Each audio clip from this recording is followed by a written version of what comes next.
Palem air బేస్లో విషాద ఛాయలు అలుముకున్నాయి. నిన్న ఘటనలో జనరల్ బిపిన్ రావత్ దంపతుల మృతదేహాలతో పాటు మిగిలిన 11 మంది మృతదేహాలు కూడా ఆర్మీ.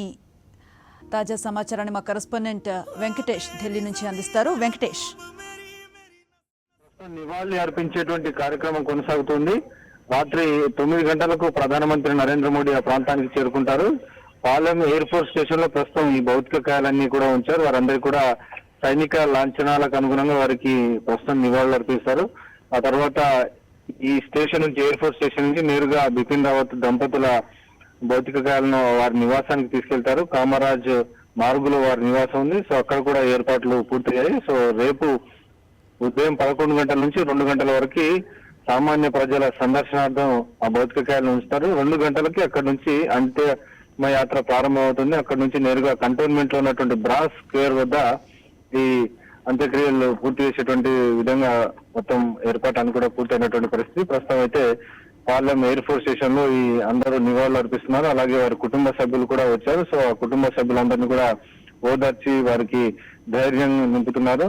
వారి కుటుంబాలందరూ కూడా దేశం అంతా పూర్తిగా అండగా నిలబడుతుందని, ధైర్యంగా ఉండాలని వారందరికీ ఇటు జాతీయ భద్రతా సలహాదారు గాని త్రివిధ దళాధిపతులందరూ వారికి ఓదార్చేటువంటి ప్రయత్నం చేస్తున్నారు. నిజానికి చాలా దురదృష్టకరమైనటువంటి సంఘటనలో నిన్న ఆయన బిపిన్ రావత్ దంపతులు సహా 13 మంది ప్రాణాలు కోల్పోవడం దేశం మొత్తాన్ని ఒక్కసారిగా నిశ్చేష్టుల్ని చేసింది. ఒక ముఖ్యమైనటువంటి పదవిలో ఉన్నటువంటి వ్యక్తి ఇలా చనిపోవడం మాత్రం ఖచ్చితంగా ఒక ఇల్ ఫేటెడ్ డే, ఇది ఒక సాడ్ డేగా దేశ చరిత్రలో మిగిలిపోతుంది. తొలి చీఫ్ డిఫెన్స్ ఆఫ్ స్టాఫ్ గా ఉన్నటువంటి రావత్ దేశంలో భద్రతా వ్యవస్థను మరింత పటిష్టం చేసే దిశగా అనేక కార్యక్రమాలు తీసుకుంటున్నారు. అనేక కార్యక్రమాలు కూడా ప్రస్తుతం కొన్ని టేక్ ఆఫ్ అయినటువంటి కార్యక్రమాలు ఉన్నాయి. దేశ భద్రతా వ్యవస్థ అంతా కూడా మోడర్నైజ్ చేసే విధంగా ఆయన పెద్ద ఎత్తున ఒక ప్రోగ్రాం తీసుకున్నారు. ప్రధానమంత్రి నరేంద్ర మోడీ ఆయనను ఏరి కోరి ఈ పదవికి ఎంపిక చేశారు.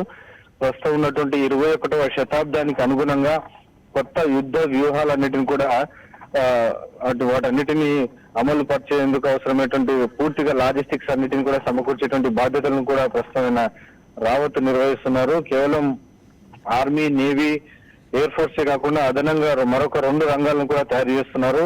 సైబర్ లో వచ్చేటువంటి దాడులను ఎదుర్కొనే దిశగా కూడా ఒక ప్రత్యేక దళాన్ని ఏర్పాటు చేస్తున్నారు. అలాగే స్పేస్ నుంచి వచ్చేటువంటి అంతరిక్ష రంగంలో వచ్చేటువంటి యుద్ధాలను ఎదుర్కొనేటువంటి దిశగా కూడా మన భద్రతా వ్యవస్థను పటిష్టం చేస్తున్నారు. సో ఇంతటి కీలకమైనటువంటి టాస్క్ చేస్తున్నటువంటి రావత్ ఆకస్మికంగా ఈ దుర్ఘటనలో చనిపోవడం మాత్రం దేశానికి అంతా కూడా ఒక తీరని లోటుగా అందరూ భావిస్తున్నారు. 4 దశాబ్దాల పాటు భారత భద్రతా వ్యవస్థలో వివిధ హోదాల్లో ఆయన పనిచేసి దేశానికి ఎనలేని సేవలు అందించారు. సో ఆయన మృతి మాత్రం డెఫినెట్ గా అందరికీ తీరని లోటు. ఆయన సక్సెసర్ ఎవరైనప్పటికీ ఆయన చేసినటువంటి లోటు మాత్రం ఎవరు పూడ్చలేదు అనేది ఆర్మీ వర్గాల నుంచి వస్తున్నటువంటి ఒక మనకు సమాచారం. నిజానికి దేశంలో ఉన్నటువంటి అనేక మిషన్లలో, అనేక అంశాల్లో కూడా రావత్ చాలా కీలక పాత్ర పోషించారు. 2016కు సంబంధించినటువంటి సర్జికల్ స్ట్రైక్స్ ను ఇందులో మనం ప్రధానంగా చెప్పుకోవాలి. పాకిస్తాన్ భూభాగంలోకి చొచ్చుకెళ్లి పాకిస్తాన్ లో ఉన్నటువంటి ఉగ్రవాద మూకలను హతమార్చినటువంటి ఒక మిషన్ ను సక్సెస్ఫుల్ గా తయారు చేయడంలో కూడా బిపిన్ రావత్ తన వంతు పాత్ర పోషించారు. Right, thank you Venkatesh.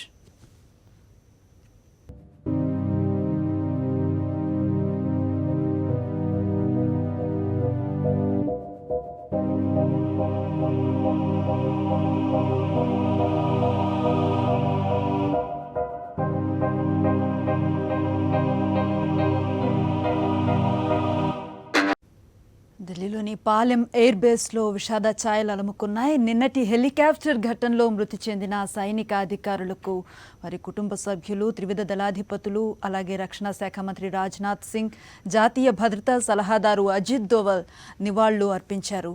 అక్కడే ఉన్నటువంటి సైనిక అధికారుల కుటుంబ సభ్యులతో మాట్లాడి వారిలో ధైర్యం నింపే ప్రయత్నం చేసిన దృశ్యాలు మనం ఇప్పటివరకు చూసాం.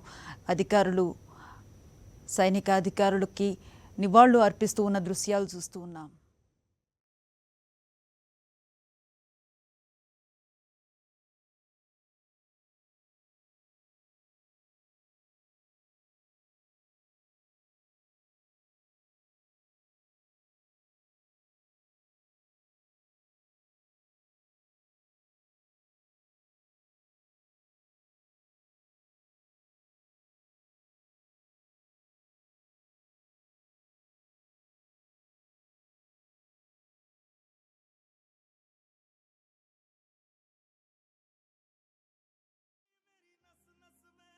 ప్రమాదంలో మృతి చెందిన ఆర్మీ అధికారుల పార్థివ దేహాలు ఢిల్లీలోని పాలెం ఎయిర్పోర్టుకు చేరుకున్నాయి. ఆర్మీ లాంఛనాలతో మృతదేహాలను ఎయిర్పోర్టులో ఉంచారు. ముందుగా చనిపోయిన వారి బంధువులు, ఆత్మీయులు తమ వారికి నివాళులర్పించారు. ప్రస్తుతం ఆ ప్రాంతానికి ప్రధానమంత్రి నరేంద్ర మోదీ చేరుకున్నారు. ఆ దృశ్యాలు మనం చూస్తున్నాం. పక్కనే ఉన్నారు రక్షణ మంత్రి రాజ్నాథ్ సింగ్.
ये शूरवीर हैं, ये वीर सपूत हैं जिन्होंने देशभक्ति का जज्बा अपने जीवन में प्रकट किया, जिन्होंने इस जज्बे को जिया और इसी जज्बे के लिए कुर्बान हो गए, देश के लिए अपनी जान बलिदान कर दी।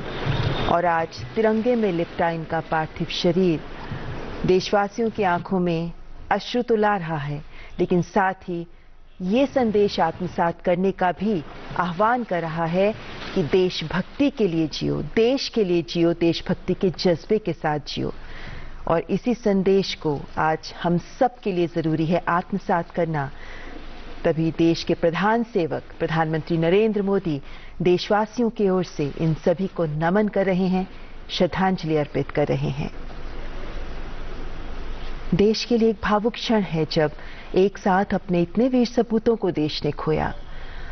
ऐसे में इनके परिवारजन, इनके परिजनों के साथ उनका दुख साझा करते हुए प्रधानमंत्री नरेंद्र मोदी।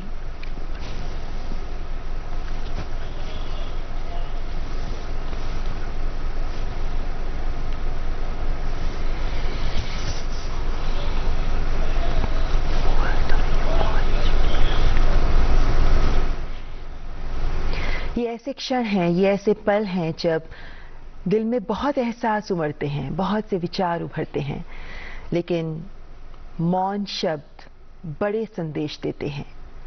प्रधानमंत्री नरेंद्र मोदी इस वक्त इन्हीं परिजनों के प्रति देशवासियों की कृतज्ञता प्रदर्शित करते हुए देश के लिए इन वीर सपूतों का बलिदान, इन परिवारजन का भी बलिदान बहुत बड़ा है। इन्होंने अपने परिवार के जन को खोया, लेकिन इन सब की आंखों में नमी के साथ एक गौरव भी है, एक गर्व का एहसास भी है। और इन सब के प्रति आज देश की ओर से कृतज्ञता अर्पित कर रहे हैं प्रधानमंत्री नरेंद्र मोदी।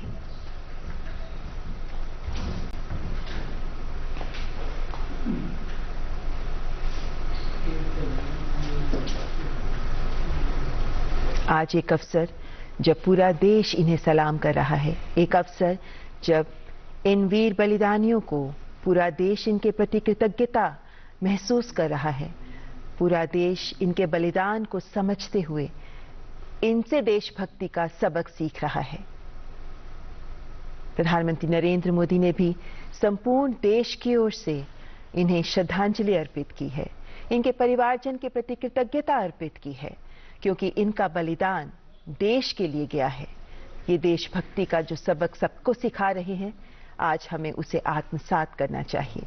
प्रधानमंत्री नरेंद्र मोदी के साथ रक्षा मंत्री राजनाथ सिंह, तीनों सेनाओं के प्रमुख, जिन्होंने देशवासियों की ओर से अपने इन शूरवीरों को श्रद्धांजलि अर्पित की है। पालम एयरपोर्ट से ये सीधे दृश्य आप देख रहे हैं। श्रद्धांजलि अर्पित कर प्रधानमंत्री प्रस्थान कर रहे हैं पालम एयरपोर्ट से।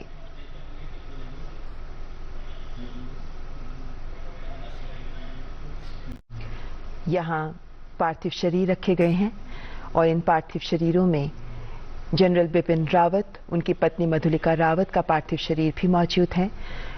जनरल बिपिन रावत जो हमारे देश के प्रथम चीफ ऑफ डिफेंस स्टाफ रहे, जिन्होंने अपना पूरा जीवन देश के लिए जिया और जिनकी निडरता, जिनका साहस, जिनकी वीरता सबको प्रेरित कर रही है। रक्षा मंत्री राजनाथ सिंह जो इस वक्त सभी वीर सपूतों को श्रद्धांजलि अर्पित कर रहे हैं।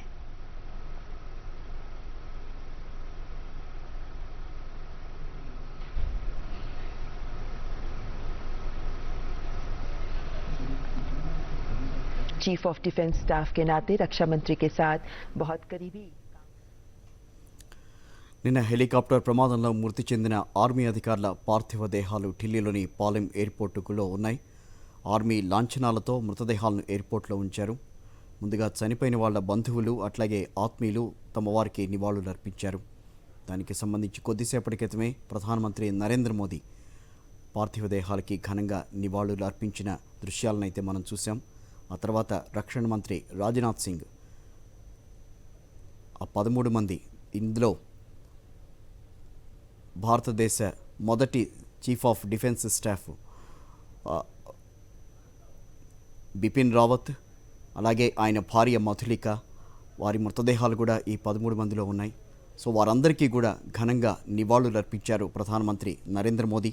అదేవిధంగా ఎవరైతే వీరమరణం పొందారో వాళ్ళకి, వాళ్ళ బంధువులని పరామర్శించి వాళ్ళతో మాట్లాడారు ప్రధానమంత్రి నరేంద్ర మోదీ. ప్రస్తుతం మనం చూస్తున్న విజువల్స్ రక్షణ మంత్రి రాజ్నాథ్ సింగ్ పార్థివ దేహాలకు ఘనంగా నివాళులు అర్పిస్తున్న దృశ్యాలనైతే మనం చూస్తున్నాం. అమరవీరుల కుటుంబ సభ్యులను ఓదార్చారు ప్రధానమంత్రి నరేంద్ర మోదీ అంతకుముందు. సో మరింత సమాచారం తెలుసుకుందాం, మా కరెస్పాండెంట్ వెంకటేష్ అందిస్తారు. వెంకటేష్, నిన్న హెలికాప్టర్ ప్రమాద ఘటనలో చనిపోయిన జనరల్ బిపిన్ రావత్ దంపతులు అలాగే మిగిలినటువంటి 13 మందికి ఈరోజు పాలెం ఎయిర్ ఫోర్స్ స్టేషన్ లో ప్రధానమంత్రి నరేంద్ర మోడీ, రక్షణ శాఖ మంత్రి రాజ్నాథ్ సింగ్, ఇతర ఉన్నతాధికారులందరూ నివాళులు అర్పించారు. సో మరి కాసేపట్లో రాష్ట్రపతి రామ్నాథ్ కోవింద్ కూడా ఈ ప్రాంతానికి చేరుకొని నివాళులు అర్పించబోతున్నారు. త్రివిధ దళాలకు అధిపతి అయినటువంటి కమాండర్ గా రాష్ట్రపతి ఉంటారు. సో ఆ రాష్ట్రపతి రామ్నాథ్ కోవింద్ 9 గంటల 15 నిమిషాలకు ఈ ప్రాంతానికి చేరుకొని కడసారి నివాళి అర్పించబోతున్నారు. ఇప్పటి వరకు ఈ ఘటనలో చనిపోయినటువంటి వారిలో కేవలం 3 మాత్రమే గుర్తించారు. ఇంకా 10 మందిని గుర్తించాల్సి ఉంది. సో ఆ మేరకు ఆ 10 మంది కుటుంబ సభ్యులకు సంబంధించినటువంటి రక్త నమూనాలు సేకరించి DNA పరీక్షల ద్వారా వారిని గుర్తించబోతున్నారు. గుర్తించిన తర్వాత వారి బంధువులకు ఈ భౌతిక కాయాలు అప్పగించబోతున్నారు. అయితే ఈ ప్రక్రియ అంతా పూర్తి కావడానికి రేపు మొత్తం సమయం పట్టేటువంటి అవకాశం ఉంది. సో DNA టెస్టులు నిర్వహించాల్సినటువంటి అవసరం ఉంది.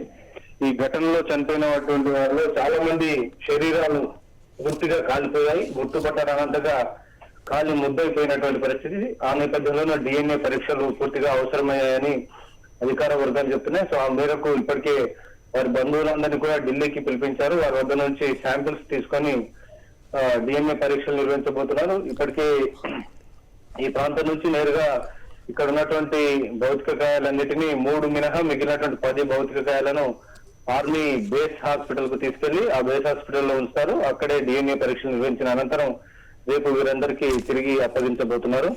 లేకపోతే జనరల్ బిపిన్ రావత్ కు సంబంధించినటువంటి అంత్యక్రియలు రేపు జరగబోతున్నాయి.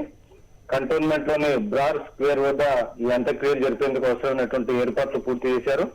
రేపు ఉదయం 11 గంటలకు జనరల్ బిపిన్ రావత్ నివాసంలో ప్రజల సందర్శనార్థం ఆయన భౌతిక కాయాన్ని ఉంచబోతున్నారు. అక్కడ ఆయన స్నేహితులు, కుటుంబ సభ్యులు కానీ లేకుంటే ఇతర అధికారులు, సైన్య రంగానికి సంబంధించినటువంటి అధికారులు వారికి నివాళులు అర్పించేందుకు 2 గంటల సమయం ఇచ్చారు. ఆ తర్వాత మధ్యాహ్నం 2 గంటల నుంచి అంతిమ యాత్ర ప్రారంభం కాబోతుంది. సో మొత్తానికి ఒక గొప్ప వీరుణ్ణి, సాహసోపేతమైనటువంటి అసమాన ధైర్య సాహసాలు ప్రదర్శించినటువంటి ఒక గొప్ప నాయకుడైనటువంటి జనరల్ బిపిన్ రావత్ ను కోల్పోవడం, ఒక అవుట్ స్టాండింగ్ ఆఫీసర్ ను కోల్పోయానని ప్రధానమంత్రి నరేంద్ర మోడీ ఇప్పటికే ట్విట్టర్ లో ఘనమైనటువంటి నివాళులు అర్పించినటువంటి సందర్భం మనం చూసాం. ప్రధానమంత్రి నరేంద్ర మోడీ సహా అనేక మంది కేంద్ర మంత్రులందరూ కూడా రావత్ కు నివాళులు అర్పించారు. ఒక దేశభక్తుని, ఒక ధైర్య సాహసాలు ఉన్నటువంటి వ్యక్తిని కోల్పోయాం. గొప్ప నాయకత్వ లక్షణాలు ఉన్నటువంటి సైనికుడు, ఆయనను కోల్పోవడం మాత్రం ఖచ్చితంగా దేశానికి ఒక తీరని లోటుగా వారందరూ కూడా అభివర్ణించారు. నిజానికి 4 దశాబ్దాల పాటు సైనిక రంగానికి ఆయన ఎనలేని సేవలు అర్పించారు. ఒక సైనిక కుటుంబం నుంచి ఆయన ప్రస్థానం మొదలైంది. ఆయన జీవితాంతం పూర్తిగా 63 సంవత్సరాలు ఆయన జీవితం మొత్తం కూడా సైన్యంతో ముడిపడి ఉంది. సో మన దేశ భద్రతా వ్యవస్థను మరింత ఆధునీకరించేటువంటి ఒక పెద్ద టాస్క్ ప్రధానమంత్రి నరేంద్ర మోడీ ఆయనకు అప్పగించారు. సో ఆ టాస్క్ మధ్యలోనే ఆయన అత్యంత దురదృష్టకర పరిస్థితుల్లో చనిపోవడం మాత్రం దేశం మొత్తాన్ని కూడా దిగ్భ్రాంతికి గురి చేసింది. సో ఈ దురదృష్టకర ఘటనలో చనిపోవడం మాత్రం డెఫినెట్ గా ఒక దేశానికి తీరని లోటు అని అందరూ అంటున్నారు. అంటే రేపు సాయంత్రం అంత్యక్రియలు జరుగుతాయి. దీనికి సంబంధించి ఎటువంటి సమాచారం ఉంది బిపిన్? రేపు సాయంత్రం 4 గంటలకు కంటోన్మెంట్ ప్రాంతంలోని బ్రార్ స్క్వేర్ వద్ద ఆయనకు అంత్యక్రియలు జరగబోతున్నాయి. అక్కడే క్రిమటోరియంలో ఆయనను దహనం చేయబోతున్నారు. సో దానికి సంబంధించినటువంటి ఏర్పాట్లన్నీ కూడా ఇప్పటికే పూర్తయ్యాయి. ఉత్తరాఖండ్ లో ఉన్నటువంటి ఒక మధ్యతరగతి కుటుంబంలో రావత్ జన్మించారు. ఆయన తండ్రి కూడా సైనికుడే. ఆ సైనిక కుటుంబం నుంచి వచ్చినటువంటి జనరల్ బిపిన్ రావత్ చాలా అత్యున్నతమైనటువంటి స్థాయికి, సిడిఎస్ స్థాయికి దిగారు. సో ఆయన జీవిత కాలంలో ఆర్మీలో పనిచేసినటువంటి కాలంలో అనేక ముఖ్యమైనటువంటి మిషన్లకు ఆయన నాయకత్వం వహించారు. ఆ మిషన్లకు రూపకల్పన చేయడమే కాకుండా వాటిని ఒక సక్సెస్ఫుల్ గా ఎగ్జిక్యూట్ చేయడంలో కూడా ఆయన చాలా కీలక పాత్ర పోషించారు. అందులో ప్రధానంగా మనం చెప్పుకోవాల్సింది 2016 సర్జికల్ స్ట్రైక్స్ ను చాలా సక్సెస్ఫుల్ గా పాకిస్తాన్ భూభాగంలోకి మన సైన్యాన్ని పంపించి అక్కడ ఉన్నటువంటి ఉగ్రవాద మూకలందరినీ హతమార్చి వారిని మళ్ళీ వెనక్కి రప్పించడంలో రావత్ చేసినటువంటి వ్యూహరచనే ముఖ్యమైనటువంటి కారణమని అనేక మంది చెప్తుంటారు. అంతకంటే ముందు కూడా ఈశాన్య రాష్ట్రాల్లో కూడా ఇదే రకమైనటువంటి ఒక సర్జికల్ స్ట్రైక్ చేశారు మయన్మార్ లో. సో దాంట్లో కూడా బిపిన్ రావత్ ఈ వ్యూహాన్ని అమలు పరిచినటువంటి పరిస్థితి. సో వ్యూహాలను రూపొందించడం, అమలు పరచడం అనేటువంటి విషయాల లోపల బిపిన్ రావత్ కు చాలా ఒక వ్యూహరచన సామర్థ్యుడిగా, దిట్టగా పేరుంది. అటువంటి వ్యక్తిని కోల్పోవడం మాత్రం దేశం ఒక పెద్ద లోటు. ఆయన లోటును ఎవరు కూడా భర్తీ చేయలేనటువంటి పరిస్థితి ఉందని ఈ సైనిక రంగానికి సంబంధించినటువంటి అనేక మంది కూడా తమ నివాళులు అర్పిస్తున్నారు. ఓకే.